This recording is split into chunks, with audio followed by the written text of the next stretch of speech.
Indonesia dan Cina memperkuat kerjasama perdagangan dan investasi berkelanjutan. Investasi Cina senilai 2,5 miliar Amerika diharapkan mendorong pengembangan industri strategis dan memperkuat rantai pasok kedua negara. Di sela-sela rangkaian agenda pembentukan World Artificial Intelligence Cooperation Organization atau WICO di Shanghai, China, Menteri Koordinator Bidang Perekonomian Erlangga Hartarto melakukan pertemuan bilateral dengan Menteri Luar Negeri Republik Rakyat China Wang Yi serta Menteri Perdagangan Wang Wentao. Pertemuan ini menjadi momentum penting untuk memperkuat kemitraan strategis Indonesia-Tiongkok di tengah dinamika ekonomi global dan pesatnya perkembangan teknologi. Bersama Menteri Luar Negeri Wang Yi, Indonesia fokus penguatan kerjasama ekonomi, perdagangan, investasi, pengembangan industri berbasis teknologi hingga kolaborasi di bidang artificial intelligence atau AI. Bilateral meeting dengan Menteri Perdagangan Cina, MOFCOM, yaitu Wang Wentao, di mana mengevaluasi dari kerjasama industri dan perdagangan, termasuk di dalamnya terkait dengan kerjasama di bidang digital. Indonesia sendiri dengan China, trade-nya tahun lalu mencapai 160 miliar, yaitu trade terbesar, dan investasi Cina ke Indonesia tahun kemarin yang langsung dari China adalah 7 billion, sedangkan yang melalui Hong Kong 10 billion. Jadi ini adalah betul-betul negara strategis bagi Indonesia. Sementara itu dalam pertemuan dengan Menteri Perdagangan Wang Wentao, Indonesia kembali berkomitmen mendorong iklim investasi, di mana investasi China di Indonesia sudah menembus sekitar 2,5 miliar dolar Amerika yang diarahkan untuk mendukung pengembangan sektor industri strategis, meningkatkan nilai tambah, memperkuat rantai pasok, serta menciptakan lapangan kerja. Selain itu, Indonesia dan China juga sepakat mendorong kerjasama perdagangan yang saling menguntungkan. Dari Jakarta, Adex Channel. Beralih ke informasi mancanegara, pemirsa, Amerika Serikat menyerang Iran 9 malam berturut-turut. Serangan ini menyusul tewasnya tentara Amerika Serikat di Irak. Komando Pusat Amerika Serikat CENTCOM mengumumkan gelombang serangan terhadap aset militer Iran pada hari Minggu. Serangan rudal dan jet tempur Amerika Serikat menargetkan pertahanan udara, pengawas pantai, maritim, serta peluncuran rudal dan drone Iran. Washington telah melakukan serangan berulang kali di wilayah Iran pekan ini. Amerika Serikat juga memberlakukan kembali blokade laut yang menargetkan kapal-kapal yang berlayar dari dan ke pelabuhan Iran. Teheran menanggapi dengan serangan rudal dan pesawat tak berawak terhadap pangkalan Amerika Serikat di seluruh wilayah Timur Tengah. Korps Garda Revolusi Iran IRGC mengatakan 2 kapal tanker minyak meledak di Selat Hormuz pada Minggu malam.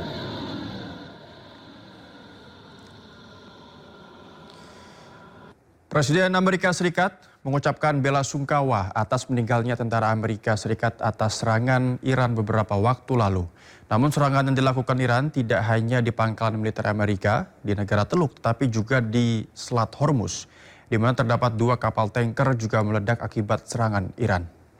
Well, we feel very badly, but you know those great people, those great patriots were out there fighting that Iran cannot have a nuclear weapon.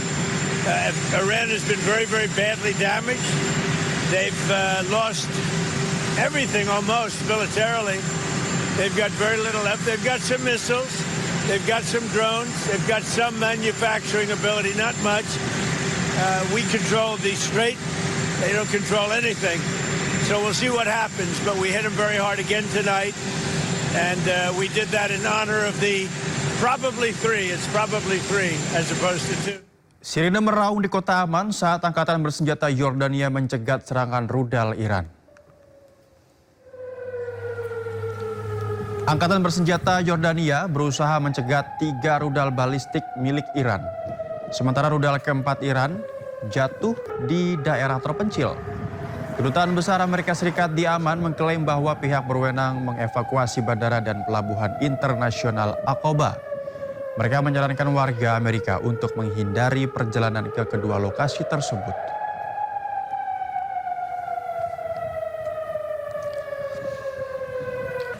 Pemirsa, Israel tega menyerang seorang pemuda dan ibunya dengan rudal hingga tewas. IRGC merilis bahwa terdapat kekejian kembali dilakukan pihak Israel.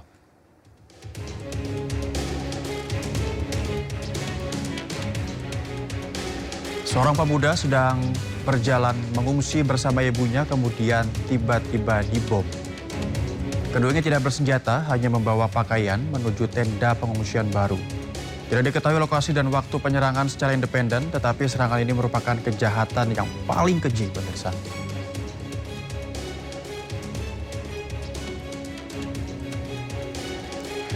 Serangan rudal teroris Israel tidak hanya menyebabkan ratusan ribu warga Gaza Palestina terluka dan syahid. Ribuan korban juga terjebak di bawah reruntuhan bangunan.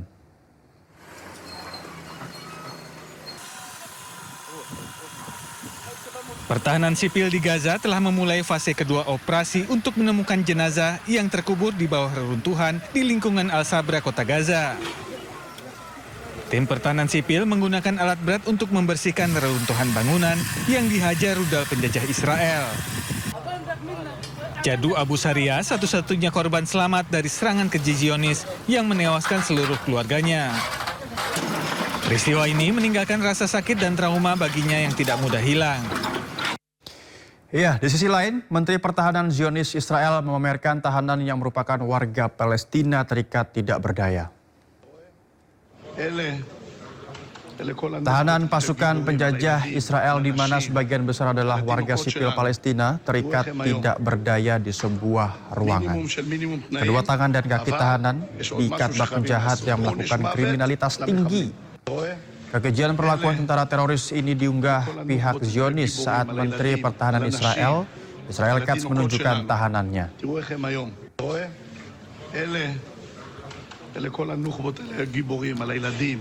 Kita ke informasi lain, pemirsa. Belasan orang dilaporkan tewas dan beberapa lainnya hilang setelah banjir bandang dan tanah longsor di India Utara.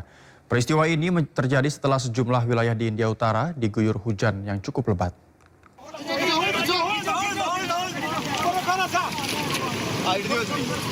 Sejumlah petugas penyelamat menggunakan tali berusaha menyeberangi sungai yang meluap untuk menyelamatkan sejumlah warga yang terjebak banjir bandang.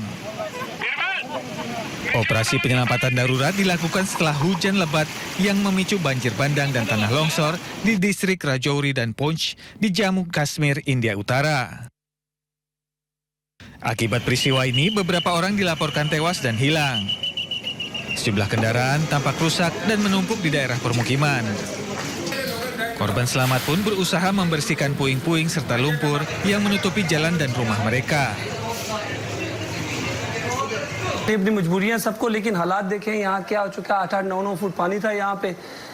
बाकी हमारी बस अगर एडमिनिस्ट्रेशन इतनी हेल्प कर दे, हम लोगों की जो ये मोहल्ला है जहाँ पे पानी आया है 8-9 फीट, इसमें गली जो ड्रेन है वो टोटल ब्लॉक हो चुकी है। उसके कारण जो अंदर पानी और मिट्टी जमा है वो बाहर निकल नहीं रही क्योंकि पानी वापस आ रहा है. Pihak berwenang telah memperingatkan adanya intensitas hujan lebat selama beberapa hari ke depan dan mengimbau warga yang tinggal di dekat sungai, aliran air, dan daerah rawan longsor untuk waspada. Sementara itu banjir juga melanda sebagian wilayah Ning'an di Provinsi Heilongjiang, Tiongkok. Peristiwa ini terjadi setelah hujan lebat selama beberapa hari yang menyebabkan sungai Mudanjiang meluap.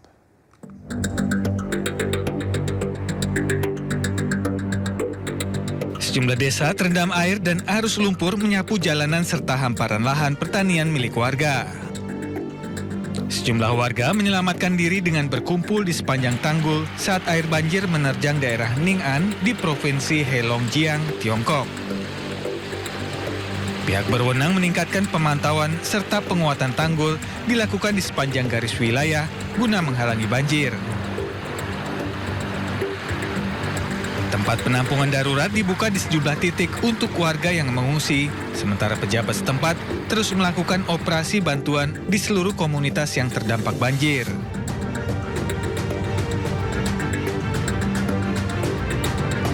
Sedikitnya 6 orang tewas dan 2 orang hilang setelah banjir bandang dan tanah longsor menerjang Kabupaten Muang Tan, Provinsi Lai Châu, Vietnam.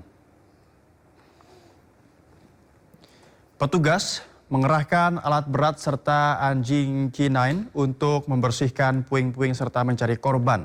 Usai banjir bandang menghantam Kabupaten Muang Tan, Provinsi Lai Châu, Vietnam, Senin siang. Akibat bencana alam ini, sejumlah rumah rusak serta jalan banyak yang terputus. Hingga Senin pagi ada 7 korban jiwa dan 2 orang hilang akibat banjir. Pihak berwenang telah mengerahkan semua sumber daya untuk upaya pemulihan. Kerugian material diperkirakan mencapai 10,5 juta dolar Amerika Serikat.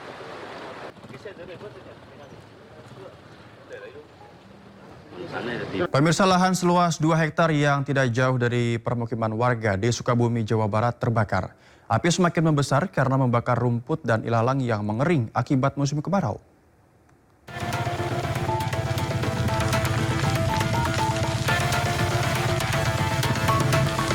Kobaran api dengan cepat membakar lahan seluas 2 hektar di Kampung Babakan, Desa Munjul, Kabupaten Sukabumi, Jawa Barat. Kencangnya tiupan angin dan banyaknya rumput yang mengering membuat api kian membesar hingga mendekati permukiman warga dan proyek jalan tol Bocimi.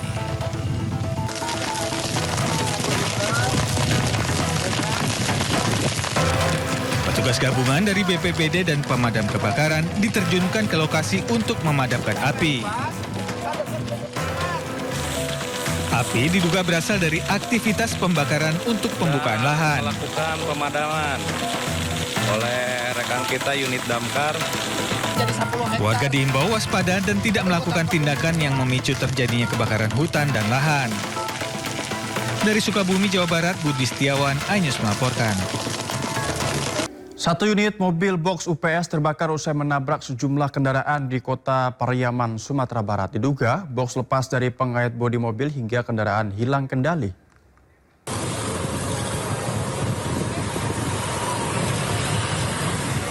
Petugas pemadam kebakaran berjibaku memadamkan api yang berasal dari box UPS PLN yang terguling di badan jalan, tepatnya di Simpang Taboy, Kota Pariaman, Sumatera Barat tadi siang. Mobil box UPS yang digunakan sebagai pemasok listrik cadangan diduga terlepas dari pengait saat proses pergeseran. Kendaraan kemudian kehilangan kendali dan menabrak satu mobil serta 2 sepeda motor yang terparkir sebelum akhirnya terbalik. Tak lama berselang, asap pekat terlihat disertai suara ledakan yang sempat membuat warga di sekitar lokasi panik. Beruntung tidak ada korban jiwa dalam kecelakaan ini. Telah terjadi kecelakaan lalu lintas di mana satu unit box UPS atau aki untuk pengangkit atau arus sementara saat akan dilakukan pergeseran ternyata lepas kendali atau lepas kontrol sehingga menabrak satu unit mobil dan 2 sepeda motor. Nah, dari kejadian tersebut tidak ada korban jiwa. Polisi masih melakukan penyelidikan untuk mengetahui penyebab pasti kecelakaan dan mendalami apakah terdapat unsur kelalaian dalam peristiwa ini. Dari Pariaman, Sumatera Barat, Eka Guspriyadi, iNews melaporkan.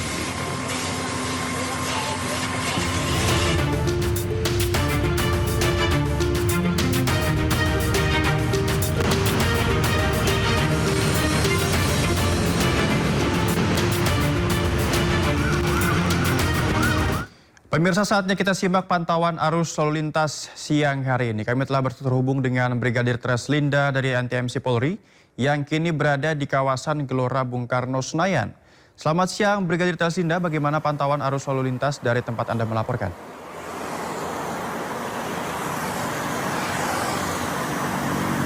Ya baik, terima kasih Noval dan selamat siang pemirsa. Kami akan menunjukkan secara real time kondisi arus lalu lintas terkini di bantu juru kamera Yakob Rebong. Dan memang untuk aktivitas siang ini arus lalu lintas dari arah Semanggi yang akan lurus mengarah ke Tapal Kuda melalui Gelora Bung Karno pada pintu 10 ini juga dalam keadaan ramai dan lancar, dominasi kendaraan sepeda motor juga kendaraan minibus, di mana memang kalau kita melihat ini perlambatan kecepatan kendaraan hanya terjadi di ruas jalan dari arah Semanggi yang akan mengarah ke Sleepy, di mana untuk kendaraan yang akan berbelok arah mengarah ke arah Senayan ini mengalami perlambatan kecepatan kendaraan untuk kendaraan-kendaraan yang berbelok arah pada pintu 10 maupun yang akan masuk ke arah JCC. Mengingat pada saat ini banyak sekali kegiatan pada kawasan JCC Senayan, ini juga menyebabkan adanya perlambatan kecepatan kendaraan namun tidak menimbulkan kepadatan yang signifikan. Tentunya kami berharap Anda dapat mengikuti arahan serta petunjuk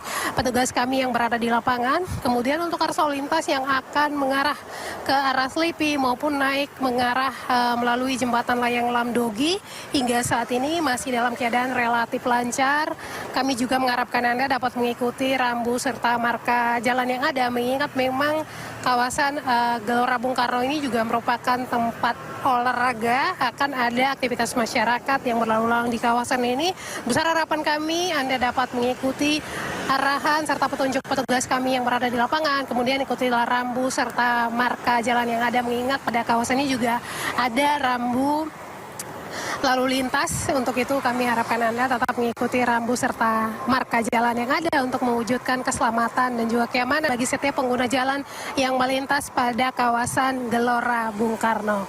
Tertib berlalu lintas di jalan menyelamatkan diri Anda juga pengendara lainnya. Kembali ke Noval di studio, silakan. Baik, terima kasih Brigadir Tresenda atas laporan dari kawasan Gelora Bung Karno, Senayan, Jakarta Pusat. Selamat bertugas kembali dan salam presisi.